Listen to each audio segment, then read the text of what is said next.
There is a brilliant child locked inside every student. In America now, I can confidently say that it is no longer a question of can we educate all of our children at equal and high levels, it's a question of will we.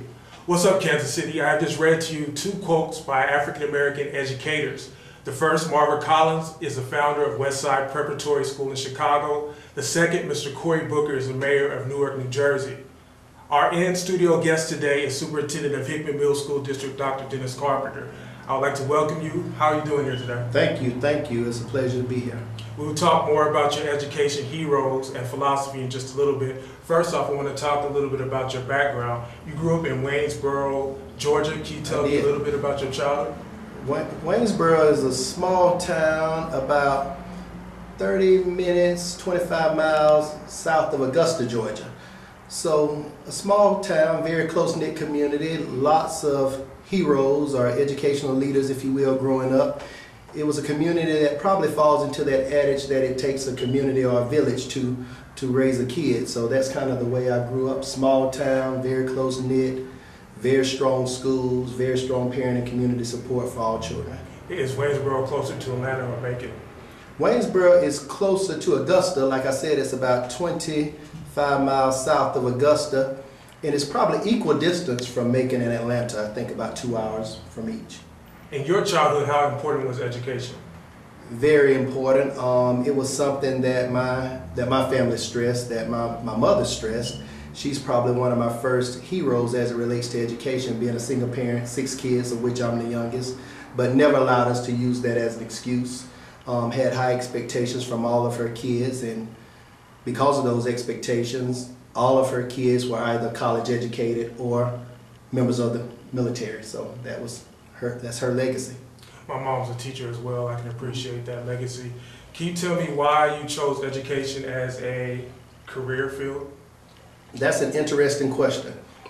Going into college, I said I would be an engineer. So it was my goal to be an electrical engineer, and I went the first year, had a good year as a freshman.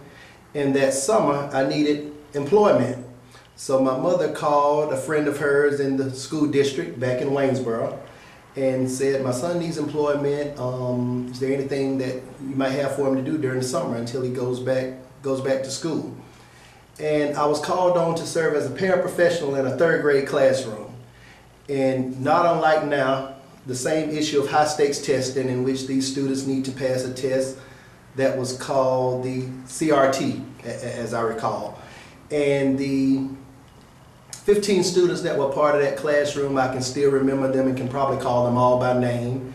But of the 15, at the end of that summer, 11 fulfilled their high stakes testing requirement and moved on to the next grade. So it was after that experience that I went back to college, talked to my advisor and said, I'm going into education, because it was just such a rewarding type of experience. So that's kind of how I arrived at education. Correct me if I'm wrong, Dr. Carpenter. You have at least 17 years in educational leadership. Absolutely. Before you came to South Kansas City. What challenges did you face in Georgia in the classroom? In the classroom, same challenges. Challenges are very, very similar. When you get around urban areas, I think my last assignment in Newton County is probably a 2nd ring urban community, about 30 miles east of Atlanta. So you get into a lot of those urban inner city challenges there. And then when you look at the issues in terms of my teaching and other administrative experience, they were in other towns in Georgia, very, very economically stressed communities, I would say. So when you deal with the communities that are economically stressed and challenges, the challenges that you deal with, they mirror those in the urban core. So we kind of, you know, it's interesting. I was telling my cabinet just the other day, the more things are different, the more they're the same. So, you know, coming from the state of Georgia, accountability system's different, but the challenges that you face in terms of meeting expectations are so similar to those that we're grappling with here at Hickman Mills. Really? I didn't know that. Somehow you would have wanted to leave Georgia to take on the role of lead administrator here at Hickman Mills. Your former school district was larger and served more people. Hickman Mills is facing a school board shakeup, low test scores and provisional accreditation, and unfortunately vandals trash school property. Why did you choose to leave Newton County to take on the challenge of leading the struggling Hickman Mills School District? The issues, again, that Hickman Mills is grappling with, and they're well publicized. They're not unlike a lot of the same challenges that we're dealing with in the state of Georgia. As a matter of fact, we've experienced some success in dealing with some of the very issues you just outlined. You know, when we talk about test scores not where the district wants them to be, we dealt with that issue over a course of about 6 years in Newton County and made some progress. Are they where they want to be? No, but we did make some progress. As it relates to the issue of, I don't know, you know, kids struggling, or issues with kids who might not be really good stewards of their school district property and that kind of thing, you deal with those issues, and ultimately you have to create a culture. And we've worked several years in building that culture in Newton, and so I'm looking forward to the opportunity to build that same type of a culture in this assignment.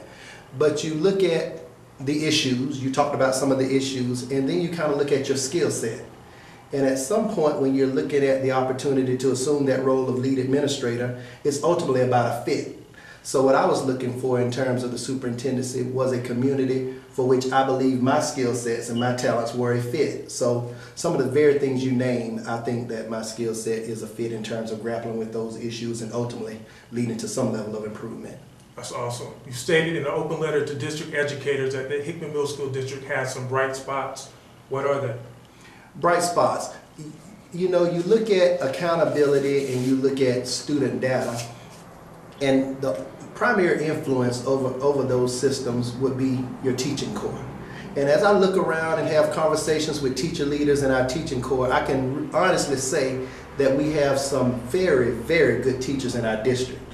What may have been lacking is a strategic focus from the district level in terms of how we want those teachers to go about successfully teaching all students.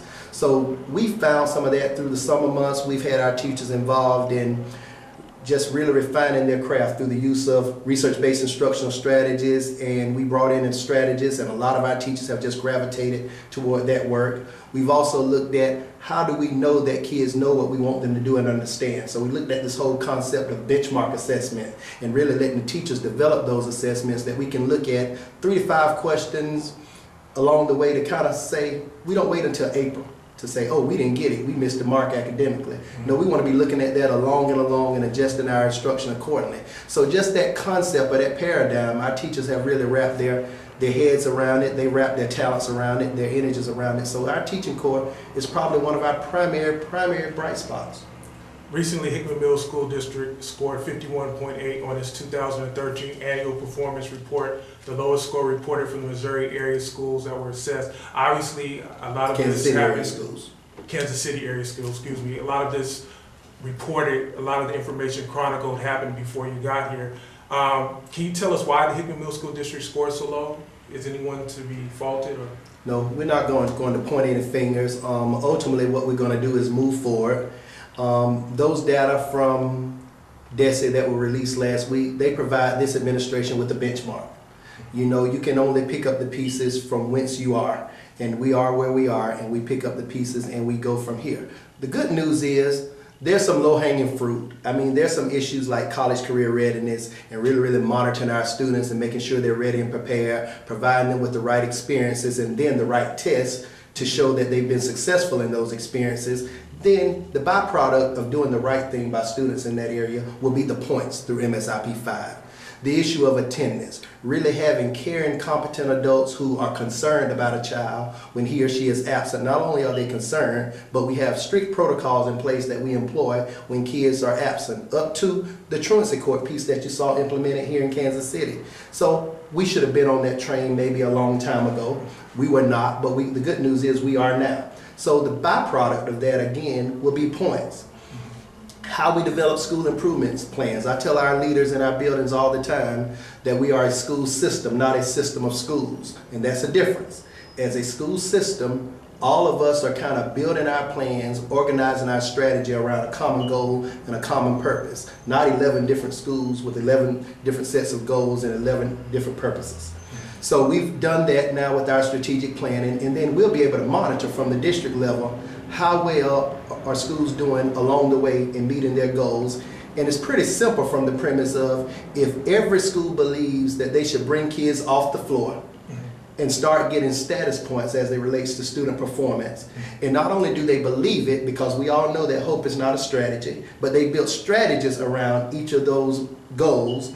And if the schools meet their goals, ultimately the district meets its goal. And we've made no bones about the fact that our goal is accredited with distinction status. That's our long-term goal. I have to ask, have you received calls from parents who want to remove their kids from Hickman Middle School District until testing situation? No, sir. I have not fielded one call from a parent that's wanted to remove their student from our district. That doesn't mean that those calls haven't gone elsewhere. But I have not fielded a call or had a request to follow up with a telephone conversation about a parent who wants to remove their student.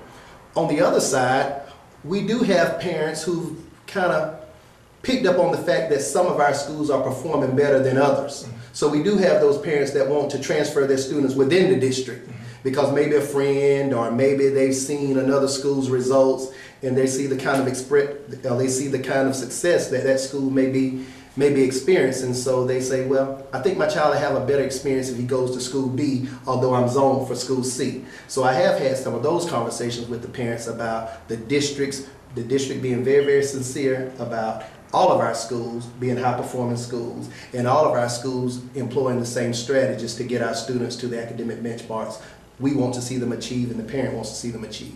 So that's the only conversation I've seen is parents want to make moves within the district. Real quick, you talk about achievement. I had a teacher who was instrumental in my success, Susan McKee, 4th grade, singled me out, referred me to the CODE program, which is for Gifted and Talented Education. You said it takes a teacher looking in on attendance. It does. It really takes a small community there. And I also referred parents who are new in the district, what teacher should my child have next year? What teacher best suits my child's gifts? You sound like you're really implementing the strategies and really good luck with that. You've come up with the slogan this year, hard work pays off. Hard work pays off. I told our group that I'm really not into catchy slogans, you know, so many of these being done by such and such date and that kind of thing. I just believe in working on the work. And so I would be misleading my folks if I told them that to get out of the hole that has been dug is going to be easy. That's misleading and it's not fair to our community. Jim Collins says in his book, Good to Great, that you have to confront what he calls the brutal facts. And the brutal facts are we're in a tough position right now. But you cannot address that unless you confront it directly. And once you confront it and start developing the strategies or the goals or the action steps, you look at it and say, whoa, this is going to take some hard work. So that's the first step. And then we say from there, but if we can employ it and pull off and fully implement this hard work, we know it's going to pay off. So we kind of got something going on in the district now that says hard work pays off. And it's kind of one person tells a person, and when they're in the middle of working on something or walk by a student, you may say hard work, and then the other person's then saying pays off. Okay, a couple more questions here. The Hickman Middle School District sits on a lot of undeveloped land and almost has a rural feel to it. It's been described as economically stressed. This has occurred in the last 30 years or so as more whites have left for other suburbs and the area has attracted minorities from the inner city. How are you responding so far to the needs of the community that surround the school? What we're doing is we're really reaching out to the community, and we've had conversations with some of our larger churches in the community, with various individuals, with different homeowners association groups, and what we're doing is we're really wanting to get them to the table. So I think this is a perfect point to conclude on. We've done two things with our community. Number one, we're saying we want our community to really wrap its arms around what we want to call a mentoring program. That's one child, 1 hour per week. And we're asking our community members to come up, go through the orientation. Our board members have put their money where their mouth is, if you will, and they've said they'll pay for the background checks for every individual who wants to mentor one child 1 hour per week. And we're going to have our first training coming up here at the end of this week. That's one way we've kind of gotten the community involved, and we have about 20 plus people set up for training. Then we have some large group training set up off-site at a couple of churches here in our district. The second piece that we've asked our community to get prepared for as we move into the months of October and November is we're going to do a full-blown strategic planning piece. And it won't be a strategic plan that's developed by the administration only or administration and teachers or board members and administration, but we're going to include community members. So for every goal that's developed in this one-year plan, the committee that works on the action steps for that goal will be comprised of an administrator, or some leader from the school district and a community member. And what we hope to do is, let's say we develop 10 goals. Then around each of those 10 goals, we have about 15 to 20 member teams. So now you're talking about 100 plus community members really grappling, maybe up to 200, grappling with the issues that we're grappling with in our school district. So we're excited. I want to connect this to Cascade Sports real quick. How important is sports in the educational process? Sports are very important. We lose a lot of our high schoolers when they don't have something to connect to. I was at the in the game high school on Friday setting. when Ruskin played O'Hara. I thought it was an excellent. So what we're doing is we're really looking at the quality of our athletic programs, and we've really been having some conversation around the table with our new principal, Mr. Rivers, around the quality of our athletic programs, the quality of our extracurricular programs, and if we can increase that quality, we believe we create a culture in a place called high school whereby students really want to be there, they want to be a part of what's going on, so we're excited. Last question, how do you like South Kansas City so far? Loving it. Loving South Kansas City. My wife, you know, we born and raised in Georgia. She's born and raised in the metro Atlanta area. So we thought, we won't have a chance to go to our favorite restaurants or maybe go to the Six Flags, one of our favorite parks. But all of those things are here. And not only are they here, if you do anything like that in metro Atlanta, I mean, it's a full day event. I mean, by the time you get through traffic and get where you want to go and get back home, I mean, you've spent a whole day. And what we've found out here in a short period of time is we really utilize some of those amenities here in the city a lot more here than we did in Atlanta, just because of the ease to, you know, navigate the city. So we're liking it. And our kids, you know, we have little kids, so they need those experiences. Take them out to Science City and Plaza and let them just experience Absolutely. Kansas City. But Dr. Carpenter, we'd like to thank you for coming. We'd like to invite you to come back, and we'd like to celebrate your progress as you begin to make progress with you. And I'd also like to talk to you a little more about your educational philosophy at a later time. What's up, Kansas City? I'm your host, Glenn Bryan Frizzell, inviting you to check out more video at www.whatsupkansascity.net. And remember, the sky's the limit. Aim high, shoot for the moon. If you miss, at least you'll land among the stars. All right. CMG wants you to always remember, the victory we call success goes to the best prepared. When you invest in your community, you are really just investing in yourself. Thanks.